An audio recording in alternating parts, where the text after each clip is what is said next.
Hi, I'm Chuck Murundi, exclusive buyer's agent in sunny Sequim, Washington, and today I'm going to talk about something I can't believe I haven't done before in a video, a question that comes up especially during a home inspection. So the question is, what is an HVAC system? What's a heat pump? And how does that work together with the electric forced air in both cooling and heating? And so let's just address that today. Again, I'm surprised I didn't do a video on this 10 or 15 years ago. So here we go. Exactly what is a heat pump? Well, a heat pump is a system that heats and cools your home, but unlike a furnace, it doesn't generate heat by burning fuel or using high wattage coils. Instead, it moves heat from one place to another.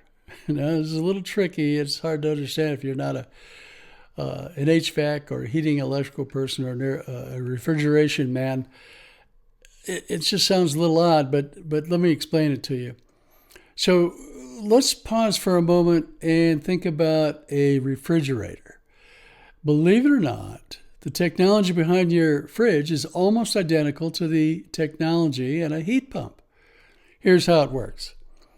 A refrigerator removes heat from inside the fridge compartment and dumps it out into your kitchen. It uses a refrigerant like Freon or newer versions like R41OA to absorb heat, compress it, and release it elsewhere. It doesn't cool the air by blowing in cold. It cools by pulling heat out. Fascinating, huh? Now think of a heat pump. It works on the same principle. It uses a refrigeration cycle. So in the summer, it pulls heat out of your house and dumps it outside. And in the winter, it reverses the flow. It's pulling heat from the outside air and moving it into your home. Even when it's cold outside, there's still some heat in the air.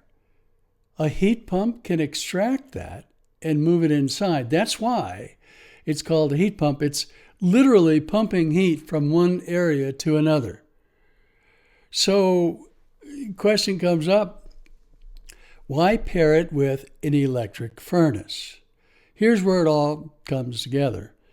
A heat pump is incredibly efficient, but it does have limits. When temperatures drop below around 30 to 35 degrees Fahrenheit, it becomes less effective.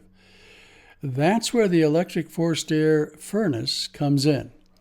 So this is a dual fuel system, or sometimes called a hybrid system. For most of the year, the heat pump handles all of your heating and cooling needs. So it's your primary source of both heating and cooling. And your electric forced air is your backup heat. On really cold days, when the heat pump can't keep up, the electric furnace turns on automatically to help warm the house. The furnace uses electric coils to generate heat. So think of it like a really powerful toaster, a blower pushing air over those hot coils and through your ductwork. It's a very reliable backup, even when it's not a good energy source, because it's not efficient. But combined with the heat pump, it's super efficient. So how do these two systems work together? They're integrated. So they're controlled by a smart thermostat or a controller that decides which system to run. So if it's mild, the heat pump runs. If it gets too cold, it switches over to the electric furnace.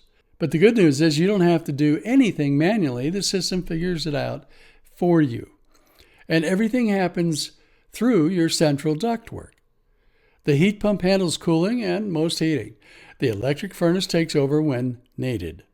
So this HVAC system, heating, ventilation, and cooling system, HVAC, it gives you energy efficiency most of the year and reliable heating when winter gets seriously cold.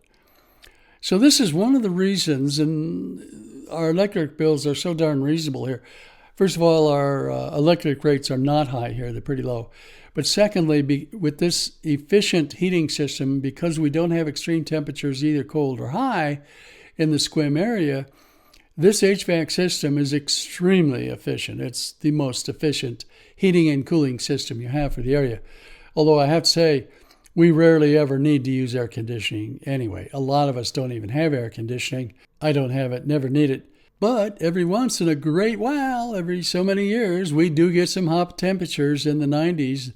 I've seen 95 degrees, although that usually only lasts for a day or two, and then it cools off fairly quickly. All right, now you can probably understand why our monthly electric bills are so reasonable in the Sequim area. I have a home that's 1,850 square feet, single level.